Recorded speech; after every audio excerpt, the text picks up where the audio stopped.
दोस्तों, अगर आप जमीन रजिस्ट्री से संबंधित वीडियो को एक्सप्लोर करते करते या फिर सर्च करते करते मेरे इस चैनल पर आ ही गए हो और आप अगर जमीन रजिस्ट्री से संबंधित किसी प्रकार की जानकारी प्राप्त करना चाहते हो तो मैं आपको बहुत ही महत्वपूर्ण जानकारी देने वाला हूं कि सरकार ने कुछ नए नियमों का बदलाव किया है और ये जो बदलाव है बहुत ही महत्वपूर्ण है और इसकी आपको जानकारी होनी चाहिए, क्योंकि अगर आपने किसी भी प्रकार का जमीन लेने का मूड बना रखा है घर बनाने के लिए या फिर आप जमीन का कारोबार ही क्यों नहीं करते हो, तो आप अगर इस बदलाव को जानोगे तो भविष्य में आपको परेशानी का सामना नहीं करना पड़ेगा। दोस्तों, आगे बढ़ने से पहले मेरे बस इतना ही कहना है कि अगर आपको ये वीडियो पसंद आए तो दोस्तों को साथ शेयर कर देना, चैनल को सब्सक्राइब करके रख लो। मैं नित्य प्रतिदिन कानून से संबंधित और जमीन जायदाद से संबंधित वीडियोस बनाते रहता हूं और साथ ही साथ बहुत ही रोचक तथ्यों को लेकर आते रहता हूं ताकि आपकी जो समस्याएं हैं उसका निदान हो सके। अब आते हैं अपने मुद्दे पर कि सरकार ने आखिर कौन से नए बदलाव किए हैं जो कि आपको जानना बहुत जरूरी है। दोस्तों, पूर्व में जो जमीन रजिस्ट्री से संबंधित जो व्यवस्थाएं थे वो कुछ इस प्रकार की थी।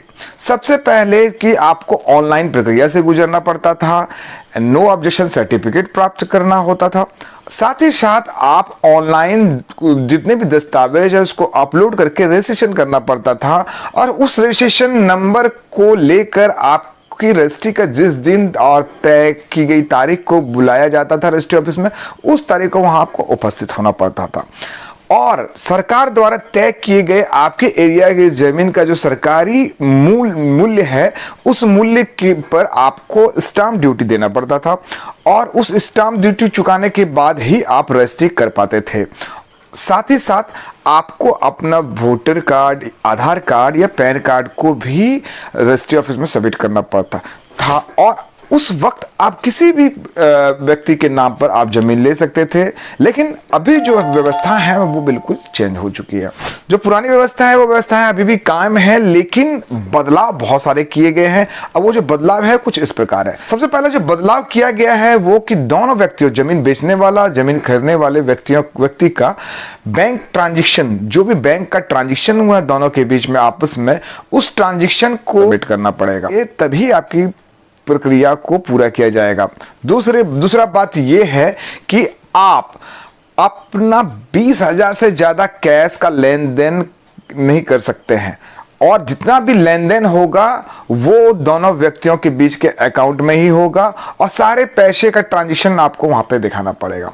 तीसरा जो बदलाव किया गया है वो कि कैश का लेन देन जब भी होगा खरीदने वाले और बेचने वाले के बीच ही होगा। ऐसा नहीं है कि आप जमीन खरीद रहे हैं और आपका दोस्त, आपके भाई, आपके पिताजी, आपके चाचा वो आपको वहां पे पैसा दे दिए या फिर किसी अन्य व्यक्ति से आप उसको पैसा दिला दिए हैं और वो सामने वाला व्यक्ति जो है रजिस्ट्री करने के लिए तैयार हो गया।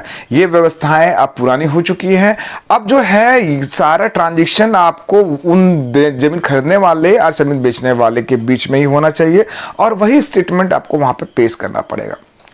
अब रही बात कि जमीन पहले तो अपने बच्चों के नाम पर भी खरीदाया जाता था, अपने पत्नी के नाम पर लोग खरीद लेते थे। अब अगर आप यहाँ दोनों व्यक्तियों के बीच जमीन खरीदने वाले, जमीन लेने वाले के बीच में बैंक ट्रांजेक्शन दिखाएंगे, लेकिन अगर पिता अपने पुत्र के लिए ट्रांजेक्शन करता है या पति अपने पत्नी के लिए ट्रांजेक्शन करता है तो उस एवज में यहाँ क्या करना पड़ेगा? दोस्तों, यहाँ आपको एक सर्टिफिकेट देना पड़ेगा कि ये आपकी पत्नी है और ये आपके बच्चे हैं। रिलेशनशिप आपको वहां पे दिखाना पड़ेगा, तभी आप अपने पत्नी के लिए, अपने पुत्र के लिए, अपने पुत्री के लिए या किसी भी सगे संबंधियों के लिए ट्रांजेक्शन कर सकेंगे। यानी आपको रिश्तेदारी दिखानी पड़ेगी, जेनेलॉजिकल टेबल देना पड़ेगा या फिर उससे संबंधित जो भी दस्तावेज आपके पास है उस दस्तावेज को आपको सबमिट करना पड़ेगा। अगर आपने पत्नी के नाम से खरीदा है तो आपको मैरिज कार्ड आप दे सकते हैं, अगर बच्चे के नाम से खरीदा है तो आप जो है उसका स्कूल का सर्टिफिकेट दे सकते हैं या फिर आधार कार्ड दे सकते हैं या फिर किसी भी सगा संबंधी के नाम पर अगर आपने खरीदना चाहते हैं तो वहां पे आपको उस सर्टिफिकेट वहां पे देना पड़ेगा। आशा करता हूं दोस्तों आपको ये वीडियो पसंद आया होगा। अगर आपको ये वीडियो पसंद आता है तो मेरे चैनल को सब्सक्राइब करके रख लो। साथ ही साथ इंफॉर्मेटिव अगर ये वीडियो लगती है तो अपने दोस्तों के साथ भी शेयर कर देना। तब तक के लिए जय भारत, जय हिंद।